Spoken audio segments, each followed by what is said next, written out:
The information provided in the following program is not a substitute for or intended to be medical advice. Medical advice can only be provided to you by your personal physician.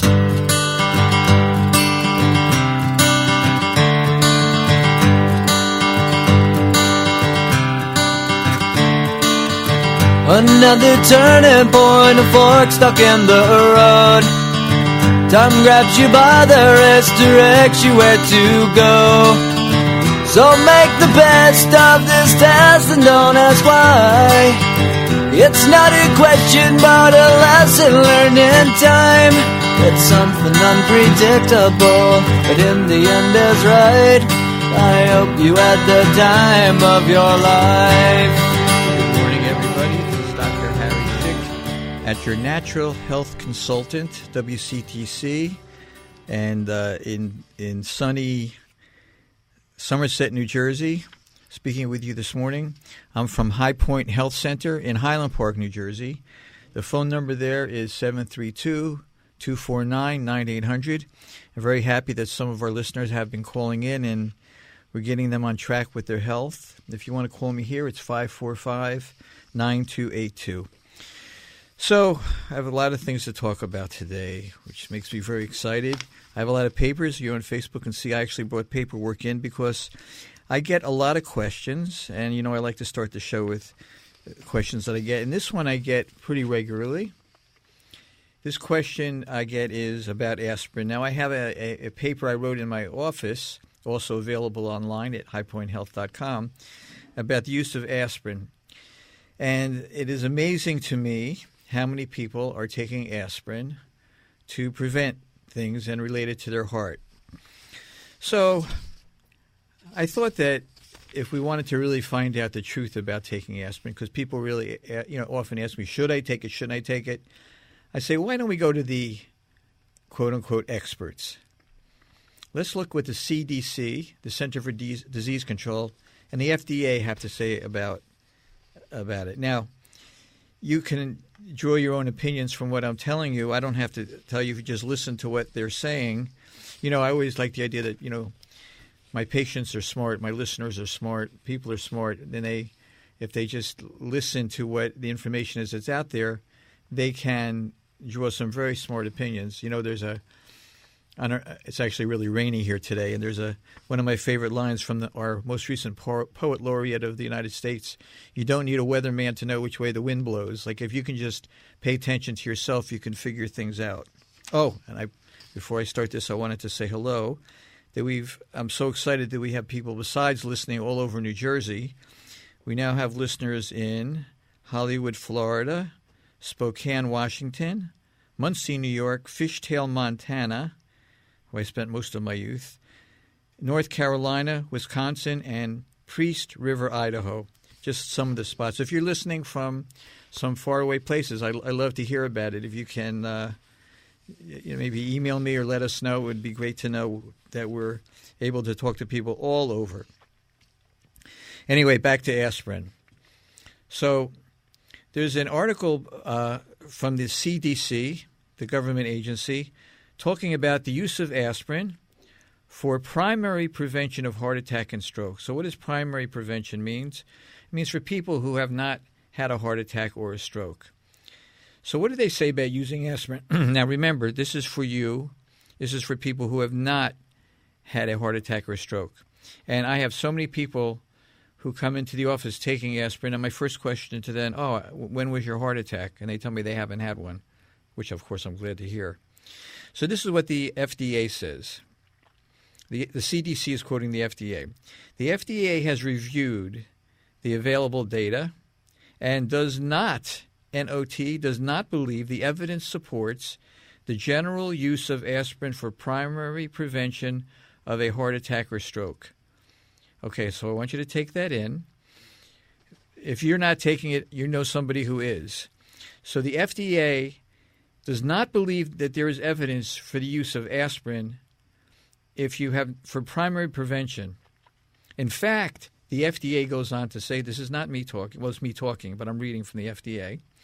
In fact, there are serious risks associated with the use of aspirin, including increased risk of bleeding in the stomach and brain in situations where the benefit of aspirin for primary prevention has not been established.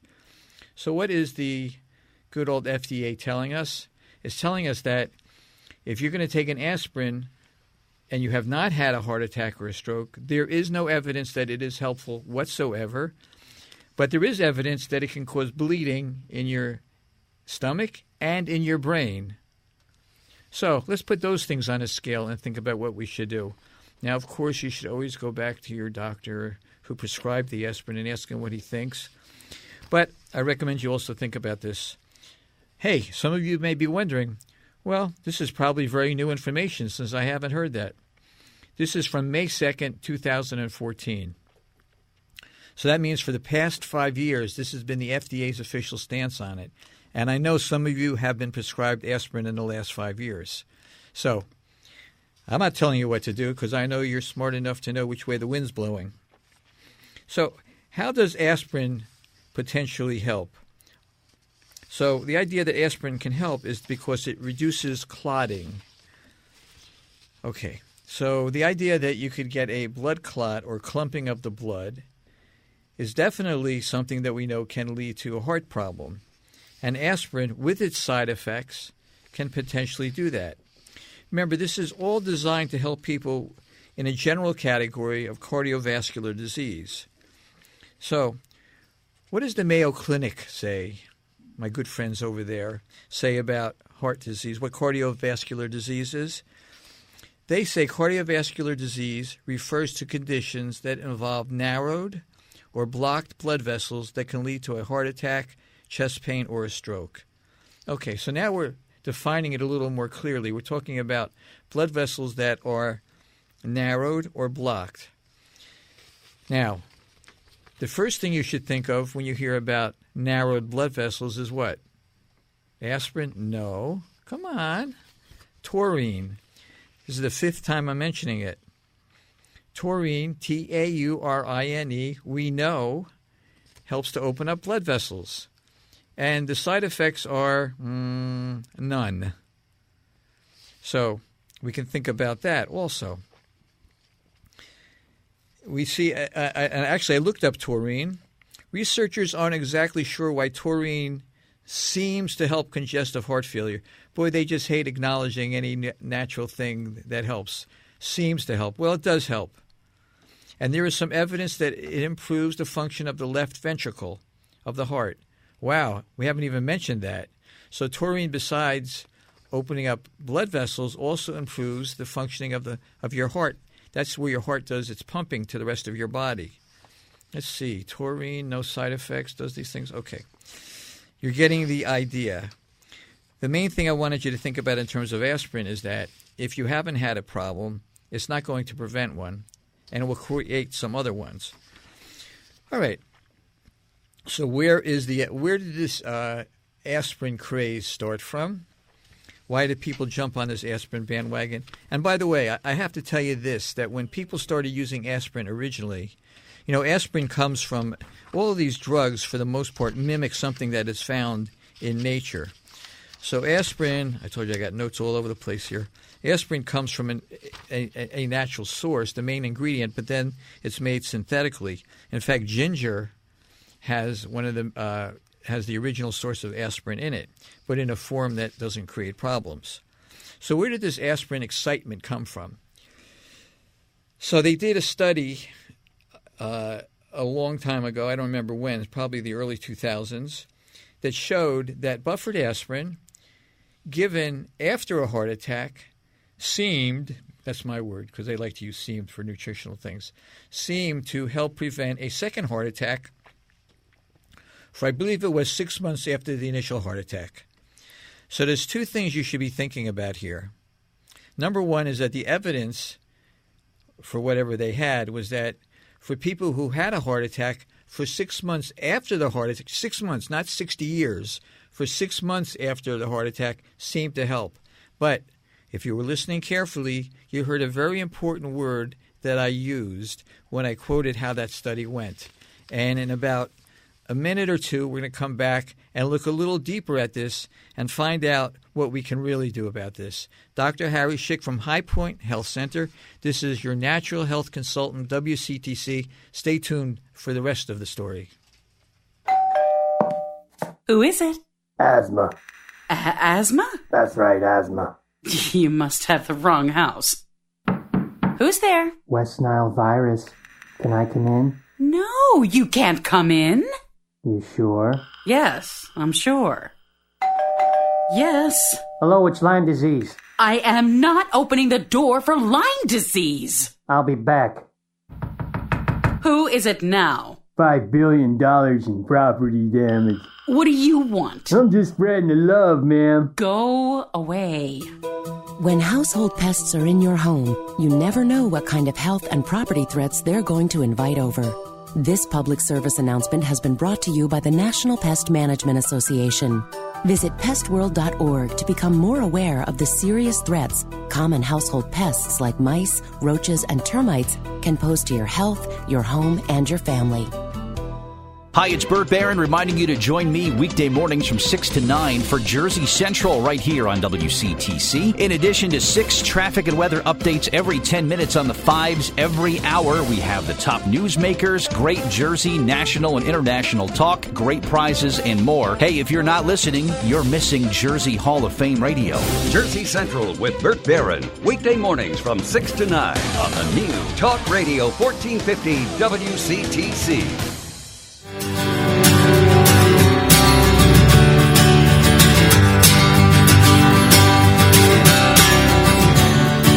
It's something unpredictable, but in the end is right.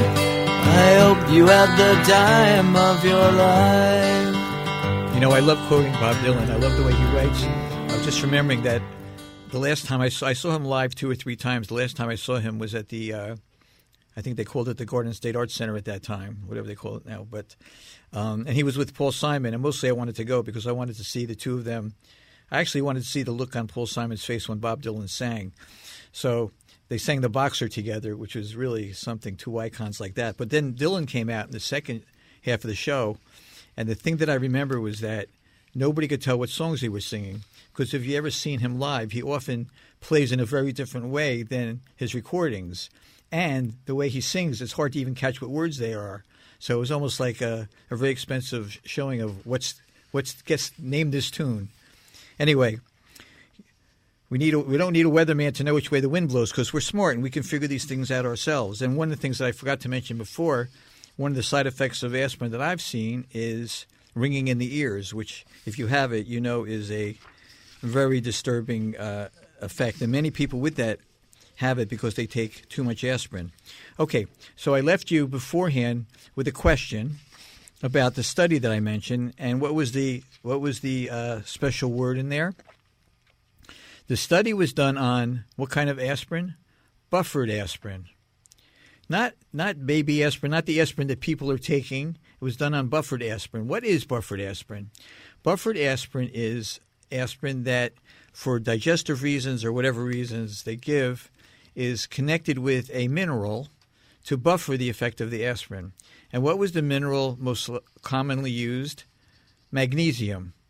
Okay, so these people who had a heart attack in this study were taking aspirin, but they were also taking magnesium. So the question is really, in the study, what was the effect from? Because we know that magnesium helps with heart health and helps with regulating heartbeats. So there's never been a study that I know of where they ever tested people post-heart attack with unbuffered aspirin. So the truth is, we really don't know whether it was the aspirin or the buffered aspect that did the work. You're getting the idea, and it irks me that this is just being done as commonplace. So, I ask people, why are you on aspirin? I mean, they come in with their list of 15 supplements and 15 drugs they're on, and one of them always, if they're on 2 or 3, I know aspirin's going to be one of them. And for what reason? So, and we know that there are some natural things that work very, very super well in terms of doing the same thing that aspirin is purported to do. So turmeric is one which works with because remember, aspirin works by decreasing clumping or coagulation of the blood. That's another way of saying that it is a moderate blood thinner. So, for example, vitamin E. Vitamin E is a well-known blood thinner without all those side effects. How do we know it's a blood thinner? Well, if you're on a blood thinner, or if you go to surgery, what are you told? Don't take vitamin E because it thins your blood. Okay, so why are we giving vitamin E for people who are concerned instead of giving a drug? Turmeric, ginger, I mentioned before. Ginger is got the same ingredient. That's where, I don't know if that's where the aspirin ingredient comes from, but it's in there. And garlic. Now, I have some people, like with turmeric, for example, if they come to the office, and turmeric is great for inflammation, and I want them to take it. And they say, well, I already use it, meaning they sprinkle it on their food. Well, that's good.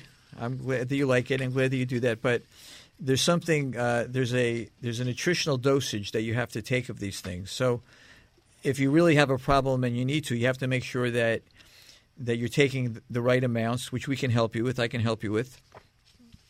And we want to make sure you're taking the right kind of a complex. In vitamin E, for example, this is a good time to talk about vitamins in general. With vitamin E, for example, a lot of people come into me and they say, well, they're taking alpha tocopherols or something like that, and they're calling that vitamin E. Okay, so let's look at what vitamin E really is. So if you go to a food and we open up a food and we pluck out a little vitamin E molecule, what is it going to look like? So the inside of it is going to have complex F, which is fatty acids. It's going to have selenium, which is a mineral that's always found in nature with vitamin E, a few other natural things, and surrounding it are going to be tocopherols. Tocopherols are a great antioxidant, but the real natural reason for tocopherols as an antioxidant is because it's supposed to protect what's inside the vitamin E complex. I think I mentioned in the past that it's the same thing with ascorbic acid. Ascorbic acid is equated with vitamin C, but it's not vitamin C. It's like the banana peel. It's not the banana. Inside of ascorbic acid in nature is always found rutin, bioflavonoids, copper, things like that. So if we're going to take a whole vitamin, we want to take the whole complex. And if we're not, if we're going to use just tocopherols, we want to make sure that we're using the full complement of those and the ones that are going to work. Some of them absolutely do nothing for you in terms of this issue, and some are proven to do great things. I like, whenever possible, to use whole complexes. And I've been doing that for years. Sometimes if a person, for nutrition, to build yourself up, you need to be taking the whole complex. That's in lieu of eating enough of the right foods, but you need to take the whole complex. If we're doing it for a condition, sometimes we'll use an extract, but we have to make sure we're using the right extract. So we want to make sure that we're doing it in the right way, and we're doing things that do not have side effects. And if we do, we know how much to take. I mean, no whole foods have side effects. None of the supplements that we use that have the whole complex, you could take as much of it as you want. If we're using an extract from the supplement, sometimes we have to be careful about that. So, aspirin as a use for whatever, at best I would say very questionable. You could look at other ways to do it, and if you are doing it to prevent your heart attack, my good friends at the FDA are telling you, nothing proven there. And if we want to help heart health, we have things like taurine, a real vitamin E complex, and so forth. And shouldn't we really look at your heart if we're going to be concerned about it? And I mentioned last week, and I had a couple people come in to get this test done of heart rate variability. So again, that's a great and painless, somewhat easy test to do, to really see how your heart is doing now and to see what you need going forward. So the heart, as we mentioned last week, simple organ. It's a pump. We want to feed it well nutritionally, and we want to feed it well emotionally, love ourselves, lower our stress, and do what we need to do. Okay, so one of the things that the heart does is that it pumps oxygen throughout our body. And we don't have to be an advanced scientist to realize that it's probably important. If we deprive you of oxygen for any length of time, then we're goners. So most people take in just enough oxygen to survive. We like to have people take in enough oxygen to exist fully. And remember, as we've spoken in the past, that when you breathe in, it's equally or more important to breathe out fully, so there's room for the next load of oxygen to come in. So when we're talking about things, for example, the cerebellum, which is the base of the spine, and is very involved with things such as memory and balance, that what it does is cerebellum is very sensitive to having enough oxygen. So if we want to deal with memory and balance and look at the cerebellum, oh, by the way, how do we know that the cerebellum is so sensitive to this? Well, one of the ways we can deprive ourselves of enough oxygen is by getting drunk. So I have an assignment for you tonight.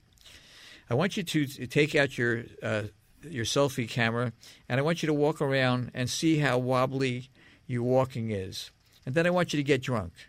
And then I want you to walk around again with your camera and see how things wobble. Now, the next morning, after you finally awaken from your hangover, I want you to compare the two.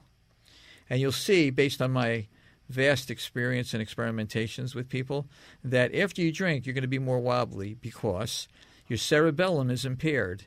The cerebellum is the part of your brain that's affected by alcohol that makes you wobbly because the cerebellum is involved with your balance. And cerebellum is very sensitive not only to alcohol, but alcohol deprives that part of your brain from oxygen. So that's really the essence of that that's so important.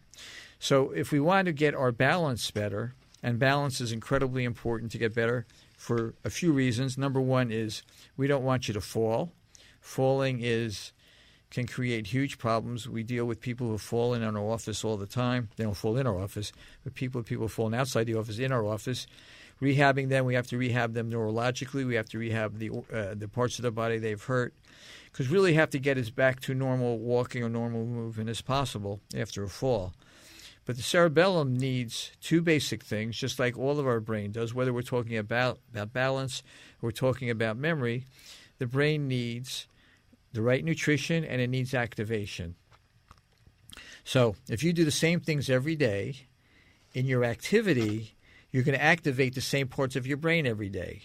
And other parts of your brain are going to be saying, hey, how about me? Can't you do something to wake me up? And it doesn't. And eventually over time, if you don't wake that part of your brain up, part of your brain says, yeah, forget it. I'm not coming to the show. When they need me, I'm not going to be there because they don't bother with me at all. So we're very big on having people do things differently.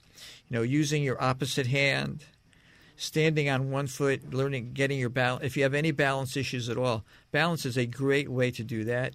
Standing on one foot, standing on the other with your eyes open and your eyes closed,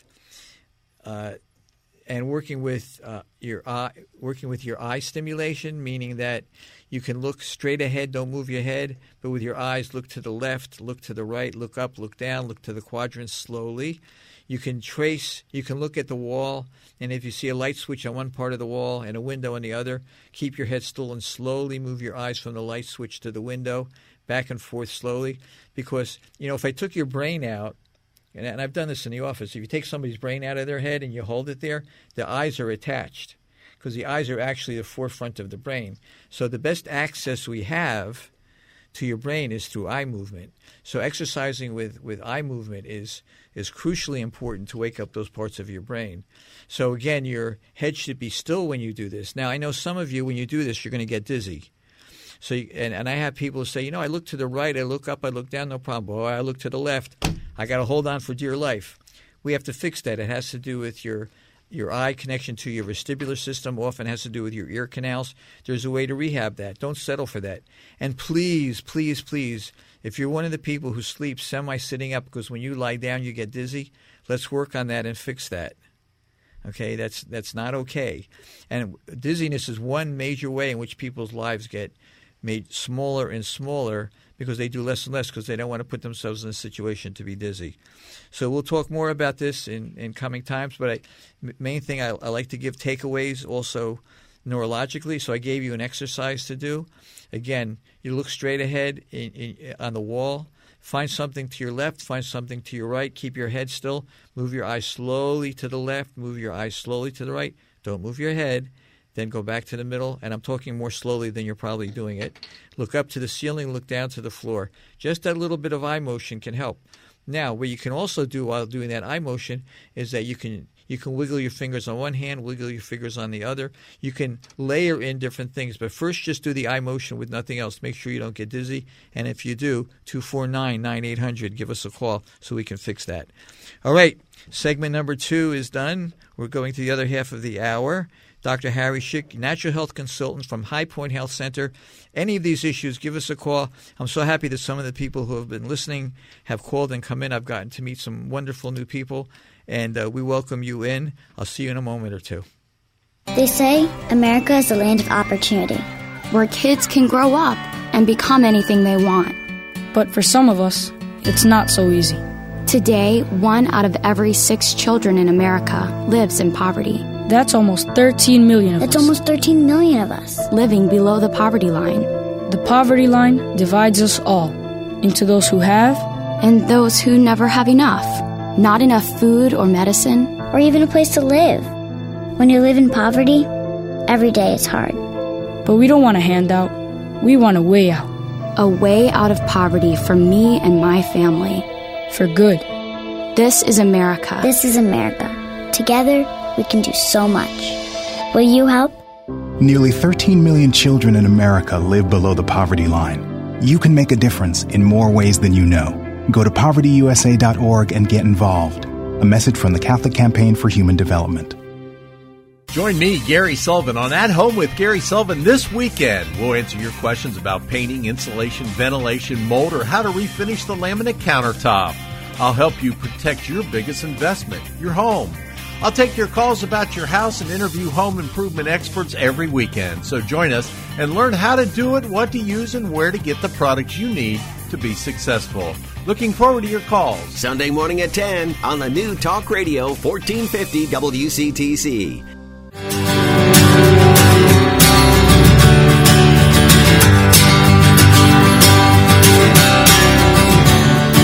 It's something unpredictable, but in the end is right. I hope you had the time of your life. It was funny, I was walking around the office the other day and music from Time of Your Life came on. I felt like I was ready to do the radio show. Have a definite association, and we can make good associations for ourselves, and we should be doing that. I've talked before about there's times of your life when you've had really great years and really great times, and maybe there was certain music you listened to at that time. Why not go back and listen to that music? You know, that will associate you back to those times. And I've talked in the past also about certain smells. I mentioned that in my childhood that I always remember smelling Old Spice that my father used to use. And when I think about him, sometimes if I just take a sniff of that, it brings back, wonderful memories. So we want to utilize our brain. And speaking of our brain, the brains of the office, I want to say good morning to Honey Sturzer. Good morning. How are you today? Good. So glad to have you join us for this hour.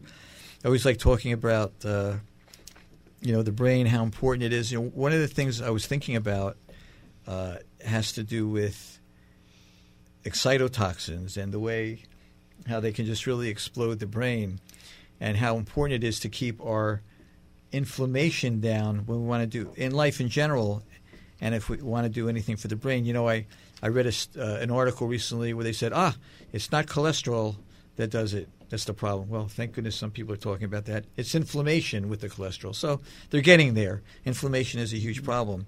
So when when a person has a food additive like MSG or one of those, the way MSG works and these things work, they're called excitotoxins because they excite the nerves. Well, when you talk about MSG, in the G part is the glutamate, and glutamate is a neurotransmitter, and in small amounts it does a really important job. It's just that, unfortunately, it becomes a toxin because the brain gets overloaded with this particular neurotransmitter, and it can't clear it away fast enough, and that causes significant damage to the neurons. And so when we eat something that it's sort of an unnatural form, so we're sort of taking in something that's a little too much for our brains. And of course, when we have stress in our lives, our brain gets overloaded with glutamate as well, and then we really struggle because the glutamate causes all this inflammation. Right. I remember I used to have in the office, I have so much stuff there, I don't know where it is, I have to put it out again, but I know people can look online. If you look at hidden sources of MSG, people look at a label of food and they think, oh, there's no MSG listed, so it must not be in there. Absolutely not true. I mean, MSG is hidden in baby food. It's hidden in many common foods people eat. Of course, restaurants use it. Some people get a severe reaction, but others' reaction isn't so immediate, but it builds up over time. So I suggest you look online, or you can email me or call up, and we'll see if I can get it out in the office. But you can easily look it up, hidden sources of MSG. Right. It'll tell you all of the names of foods. I think natural flavors is one, yeast extract, all these places where they don't have to tell you exactly what's in it, but they hide the MSG in there. Yeah. So it's my understanding that it doesn't need to be listed because it depends on how much. So there's sort of a cutoff. Right. But for the brain, even minute amounts of MSG, maybe the FDA doesn't consider it necessary to list it, but for people who become sensitive to it, then you kind of start not feeling well. Right. Including anxiety and depression. So it isn't just, I got a headache from the MSG. It's insidious. So it would be interesting to even track what you eat and notice how you feel over the course of a day. And you might see a pattern. And you think, how does MSG work? You put it in your mouth, and it actually causes your taste buds to neurologically explode. If you could watch under a microscope and see what happens to your taste buds, it just makes them so excited that a food, like a piece of junky food that you might eat with it, which normally didn't have that good a taste, your taste buds are going to be super sensitive, and they're now going to taste some other things in that food, so they make you taste the food more. But if they're exploding your taste buds in your tongue, what do you think they're doing to the neurons in your brain? That's why they're called excitotoxins. They explode them. Right. So even the taste buds are sending messages to the brain, and then we get that message. So the taste bud itself isn't what's telling. It's the brain. The brain is inside our skull, and it needs our eyes and our ears and our taste buds to get information about the world around us because it's totally enclosed. And one of the things that makes people want to do, because the food science world has been very clever with this, it makes us want more of it. Right. Then it becomes an addiction. Right. So we want, some people don't even realize the reason that they want a certain food. I don't know why, I just like it.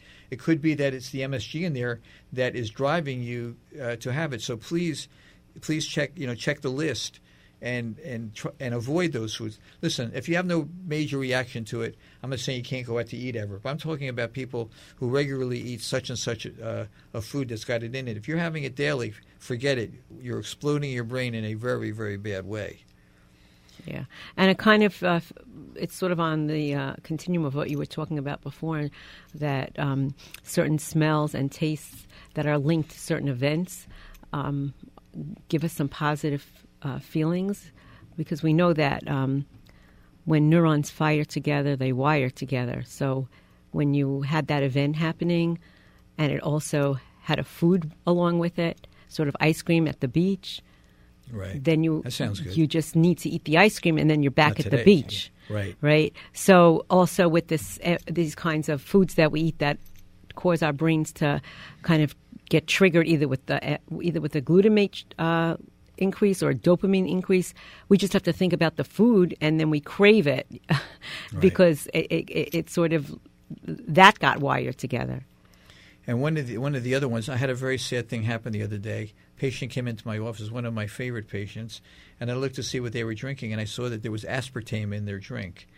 And aspartame, I read at one point that aspartame is another neurotoxin. I read at one point that there have been more complaints to the FDA about aspartame than any other single product. You know that? No, I didn't know that. And actually, I don't know if I ever told you this. I remember the story about how aspartame first came to be. It's horrifying. So when aspartame's a sweetener. When aspartame was first introduced, the FDA absolutely did not allow it. The FDA didn't allow it. So you have to think about this. All the money that went into developing it, they bring it to the FDA. They said, no, it's too bad of a food. It's too unhealthy. You can't do it. So what happened is that the the aspartame company, the pharmaceutical company that made it, whose name will go unmentioned at the moment, not because I can't remember. I actually can remember, but I'm not going to mention the company. They hired a big-time politician, who I believe was Secretary of Defense of the country at that time, to work for the pharmaceutical industry and use his influence with the FDA to get aspartame given GRAS status, G-R-A-S, which G-R-A-S stands for Generally Recognized as Safe. So once this politician working for the pharmaceutical industry got the FDA to agree to allow aspartame on, then he was that's it. Then he left his job with the pharmaceutical industry, went back to what he was doing, and that's how we got aspartame, which we know is N-G-R-A-S, not generally recognized as safe, but it's everywhere. It's in so many foods and sweeteners. It's really health-wise, it's criminal. Yeah. So we have to avoid all of those types of sweeteners. Whether or not, I know that there's a very good book called Excitotoxins that I read a while ago, written by Dr. Passwater, a neurologist who specialized in Parkinson's and other neurodegenerative issues, who came out really against these. They list them all in there, but you don't have to have a neurological degenerative disease to be wary of these things. It, like you said before, it can show up all over the place. Yeah, and affect you in ways that you really, it has a tail, so that you ate it and you felt really good in the moment, and then hours later you're feeling depressed or anxious, and you're not connecting it to what you ate because it's not immediate. Right. And then you're eating it again and again, and you're not feeling so great later on, and it's hard to piece it together and connect those dots. But I'm suggesting that you kind of start to be aware of noticing how you're feeling and what you ate that day, and to see whether there's some correlates. Right. It makes total sense. And we know also that some reactions from foods have IgG reactions, which can actually happen the day after. So can kind of you need to be vigilant and just take these things out of your diet. That's true. And also from the neurofeedback side of things, when we do neurofeedback training, we watch the graph and we can see how your brain is firing and which type of brain waves are showing up. So we talk about delta and theta being those extra slow waves that we really don't want to have too much of while we're trying to be awake and alert. And sometimes a patient will come in and they're doing really great, and another day their delta's through the roof. And then I ask, well, what'd you eat that day? And you start to notice a pattern that you can actually, if anybody were able to look at their brain that way, they would know it's really, there's something very concrete that's happening that then affects the way you function. So you say excitotoxins tend to show up as a slowdown? Yeah, it often slows down the brain because it decreases the firing. It affects the myelin sheath that is that wrapper around the neuron that helps speed it up. It makes it like the superhighway. When there's inflammation, the electrical traffic slows down tremendously, and then it looks like a slow-firing brain. Right. So just because it's an excitotoxin, don't think that it's going to speed up your brain necessarily. You can say, well, I don't feel hyper, so it's no big deal. But no, it can manifest in different ways, like you said, like slowing things down. Right.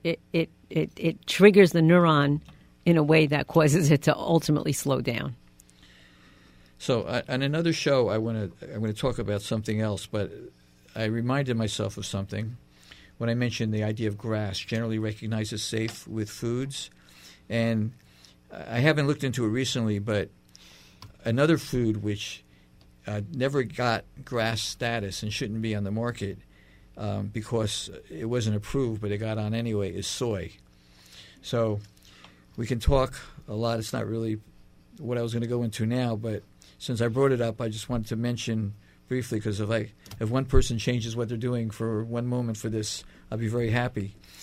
Soy is a detrimental food to everybody unless it is fermented. It's got nutrients in it. It's got chemicals in it which are very harmful. Once it becomes fermented, it's no longer detrimental in that way. So examples of fermented soy are like tempeh, and soy sauce is usually fermented, and miso. There's a few, but generally the way people use soy, it's not fermented, and it's awful. So fermenting changes the chemical structure and doesn't have it diminishes or stops the impact of soy in its natural form. Right? Uh-huh. And the two things that I just want to mention briefly that soy does, there was a big confusion about soy a while ago because there was some research that showed that soy actually was able to prevent tumors in people. So it came out soy was a wonder for cancer. However, the real research, which I read, was that if a person has no tumors in their body, it's possible that soy could help prevent tumors from coming, but if they have any tumors whatsoever, it will help those tumors to grow. So unless you're absolutely certain, and we all get these growths from time to time, but the body takes care of them. So unless you're absolutely sure that you're at a time when you don't have any of these growths, your body's not working on that, I wouldn't have soy whatsoever. The other thing soy does is soy is very estrogenic. Soy raises your estrogen level in your body. Now, I remember that soy milk, I forgot how much soy milk a young girl had to drink, but it was equivalent, a certain amount of drinking soy milk was equivalent to taking birth control pills. And you're talking about an infant. So one of the things I always work on doing is getting my patients to go off soy. And we know that increased estrogen levels has all other kinds of inflammatory problems. So that was a little side note, not what we plan to talk about now, but, it's the way the brain works. That's right. Connect one thing to another. All right. Dr. Harry Schick with Honey Sturzer. We are from High Point Health Center in Highland Park, New Jersey. Give us a call, 249-9800. Join the other listeners who have come to meet us, and we'll meet you in a few moments for our final segment. At 29, I'm probably a little young to fit your image of a veteran in a wheelchair. But the war in Iraq, like all wars, is taking its toll on our young men and women in uniform. I became paralyzed when the vehicle I was riding in turned over. Jason came home to an intensive care unit, and we faced a bureaucratic nightmare just to get the services he needed. Thank goodness Paralyzed Veterans of America was there. They said, "You focus on your rehabilitation, and we'll take care of the rest." Since 1946, Paralyzed Veterans of America has fought to ensure that our spinal cord injured veterans receive all the care they have earned. PVA also advocates for accessibility and civil rights for all people with disabilities and sponsors research to find a cure for paralysis. Life is full of new challenges for our family. Thank you, PVA, for helping us meet them. Call 1-866-USA-4-PVA.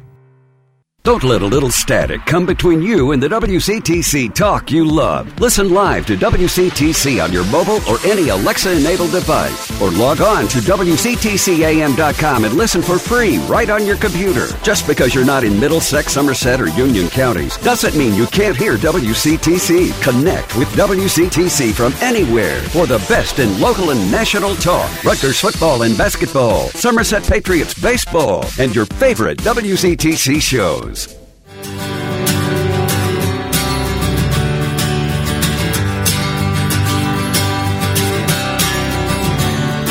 It's something unpredictable, but in the end is right. I hope you had the time of your life. And by the way, one of the things that and I hope you do have the time of your life, don't tell me you can't because it's raining. It's not raining everywhere. I always like the idea of people saying, "Oh, the sun's not out." No, boys and girls, the sun will not tomorrow. The sun is out. Of course, the sun is out. It's just there's clouds covering it. So we have to work beyond the clouds and warm ourselves and make ourselves happy. So, excuse me. One of the things also about weight loss, we didn't talk about weight loss specifically today. We didn't do a whole segment with that. We'll get back to that in the future. But I remember that there were some patients who were very stuck with their weight loss, and getting them off these excitotoxins actually got them stuck from their plateau. So these excitotoxins, besides what it does to us mentally, also can actually prevent weight loss. Now, if you know me, you know I am not a big fan of sugar. I like to eat it once in a while, very once in a while, but I'm not a fan of it. I have patients ask me, I would rather have them have sugar than aspartame. So I want to say that again clearly. I would rather you have sugar than aspartame. Sugar is less damaging to you. You got to drink water once in a while. I don't usually want to talk a lot. Okay. So, and a lot of this has to do with the habits that we make. And I was thinking of, in terms of both mental health and in terms of weight loss. And we've spoken about habits in the past. And one of the things I struggle with a little bit is this idea of everything is okay in moderation. Not everything, obviously, but, most things are okay in moderation. And, I'm just doing that. I don't do this often. I just do it once in a while. And if you're looking to make a big change in your eating or your thought process, I really wonder if I believe things are okay in moderation at a certain point. But if you're embarking on weight loss is an easy way to look at it. If you're embarking on changing the way you eat to lose weight or changing the way you eat for your health, then a moderate amount of cake is not good. It's not time for that. Once you have lost the weight and your body is set in it, or once you have, made the mental changes that you want to make and you want to do something, that's an okay time. But, remember the analogy I gave a few weeks ago of, you're standing in a field and in front of you there's a well-beaten down path, and walking down that path brings you to whatever your issues are, whether it brings you to being overweight or brings you to anxiety or brings you to depression, and everything you do that brings you down that path is going to lead you to that end. And on the other side of the field, you can see in the distance a sign that says, or a picture of yourself on the other side of the field where you've lost the weight you want, or you're happy, or you're carefree, or your stress is reduced, or you're healthy, whatever it is. And between you and that end of the field, there's a bunch of bramble and weeds and sticks and so forth. It's not an easy path for you to walk on, but you just have to start doing the walking, and you have to make a habit out of it. So every time you walk down that path, do anything at all to lead you to that good place. You're beginning to beat down that path to where you want to be. But every time, and if you stay on that path for a while, what's going to happen to the other path that led you to where you don't want to be? It's going to start growing shrubbery and so forth because you're not walking on it. But every time you walk down the path to go where you don't want to go, it reinforces and makes it easier to go there. Does that make sense? I think so. Okay. Well, that's not good if you only think so. So basically... You mean walking on the path to where you do want to get to. Right. That's what you have to do. And every step that you take on that path makes that path easier to walk on. We've talked about the intermittent eating program, and I just had somebody the other day asking me, okay, I have to interrupt this program to say, hello, Mark. We got somebody watching from Los Angeles. So great to have you aboard. I miss you out here in New Jersey. So anything you do to walk on that path, it makes it easier to walk on that path again. Every time you step off that path, makes it harder to get back on. This is true. And we're kind of, there's a dot connecting that we can do here with regard to foods that become excitotoxins, weight loss, and our mood. Because we really don't really pay enough attention to how what we eat affects us. And when we talk about weight loss, I think the way I like to try to reframe it is being healthy. Right. If we weigh a few pounds more or a few pounds less, it's really not the end of the world. But what are those foods doing to our brain? And very, very often, when we get stuck in terms of like the weight we want to be, there's a strong connection to the foods that we eat and how they make us feel that we are not aware of. For instance, someone who has a problem with gluten, when they eat gluten, they don't. I was a gluten eater, and I had no idea I had an issue with gluten. And I have to tell you that when I got off the gluten, my level of anxiety and the triggers that I had in day-to-day life changed dramatically. And I have patients who, when they change the way they eat in terms of food sensitivities, that they didn't even realize, because it's not something anyone thinks about. They've been able to get off medication, and their body shifted, their thinking became clearer. And so I think this brings us back to, we've talked in the last segment about the genetic testing and to look at our genomes, it gives you a whole recipe and a real outline as to what you can and can't eat for you. That there's no way to know these things just by looking at you.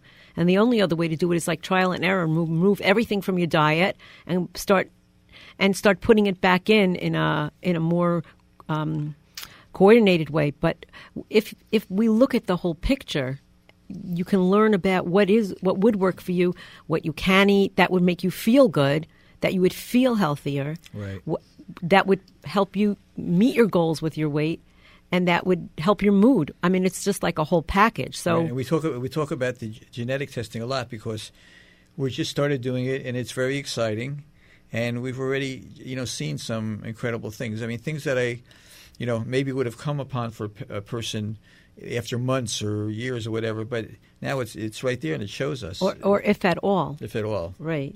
Well, I like to think ultimately, but you're right, if at all. Not only, no, if we're walking around the world, I'm not saying, a lot of our listeners are not walking through our office, but having issues and not knowing scratching their head, how come I'm still struggling with this? So right. Absolutely. Yeah. So and one of the things I wanted to mention, it reminded me when you're talking about gluten and dairy are two unique foods that if you have a problem with them, in gluten, for example, there's many elements to the gluten molecule. One of them is called glutamorphine, which means that the gluten actually has a morphine effect on your brain. I know that gluten and dairy each have a component of them that if you're reactive to it, not saying everybody, a lot of people are reactive to it. And that's why it is so addictive. Right. It's because it actually is like it has like that morphine effect on your brain. That's why you want it, but it's not good for you. Right. So then when you eat it, you feel good. Then there's a dip because like everything, it gets metabolized. Then you crave it. And then when you say to yourself, well, why am I having such a hard time with my weight? Why don't I feel good? We need to kind of look at this in a much broader way so that we can understand why we're struggling so much. And there's a huge clue. Like, who would ever know? Like, eating a piece of cake or a slice of bread might be affecting my brain in a way that an opioid does. And I know for myself, I was this past Saturday, Sunday, and Monday, I was off from work, and I laid around a lot, didn't do much. It was very relaxing, and I sat around a lot, and I ate a couple things that I don't normally eat. And then I would think after 3 days of relaxation, I would be at work Tuesday morning, raring to go and so excited and have so much energy. I have much more energy when I'm working the day than when I'm relaxing because what it does to my brain, first, not just the not moving around, but eating things that I'm not used to. So I know, I had using myself as a laboratory experience. Mm-hmm. I saw for myself really just eating things and how it affected my energy and how it affected my mood. And I just wanted to sleep all day on Tuesday when after 3 days of sleeping and relaxing, I should have been more energy than ever. Right. So I guess we can all wonder why when we eat certain things, then we feel exhausted afterwards. There must be a really good reason. And so, if you just think about it, how good can it be for us if we can't move after we eat something? Right. So what is it doing to our brain? And we don't think about food and our mood and our exhaustion and our focus as connected. And they're so connected. All right. Speaking of being connected, we're coming to the end of our segment. Yes. We love being connected with you. And we love to see you personally. You want to come to the office, you give us a call. We have so many listeners been coming in. It's been great. Have a wonderful week from rainy, sunny New Jersey. We'll see you next Thursday. Looking forward to seeing you one day in our office.